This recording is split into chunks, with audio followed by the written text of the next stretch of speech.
ছাত্রলীগ আওয়ামী লীগের কালচারগুলোকে ধারণ করে তাদের মতো করে আবার ছাত্রলীগ আওয়ামী লীগ হয়ে উঠতে চায়, তাহলে তাদের ছাত্রলীগ এবং আওয়ামী লীগের পরিণতির কথা আমি মনে করিয়ে দিতে চাই যে ছাত্রলীগ আওয়ামী লীগের শেষ পরিণতি কিন্তু শুভকর হয় নাই।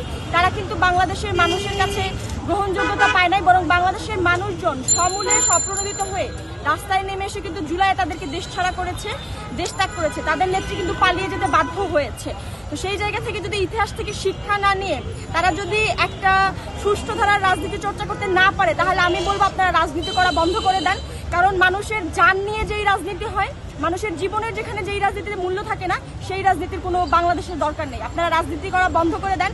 যদি সেই আওয়ামী লীগের কালচার, আওয়ামী লীগের ন্যারেটিভ ধারণ করে আওয়ামী লীগের কালচারকে এস্টাবলিশ করার জন্য, দ্বিতীয় আওয়ামী লীগ হওয়ার জন্য আপনারা উন্মাদ হয়ে থাকেন, সেক্ষেত্রে জনগণ আপনাদের বিরুদ্ধে রায় দিবে, জনগণ আপনাদের প্রতিহত করবে। একটা মানুষকে পাথর মেরে মেরে হত্যা করা এবং হত্যা করার পরেও সেই নিথর দেহের উপরে উঠে নৃশংস বিজয় উল্লাস করা, দানবীয় নৃত্য করা, এটা আসলে আমার কাছে মনে হয় না যে বাংলাদেশে ঘটনায় এটা একটা মানে উল্লেখযোগ্য বলা চলে নৃশংসতম ঘটনা, যেটা বাংলাদেশে আগে কখনো প্রত্যক্ষ করে।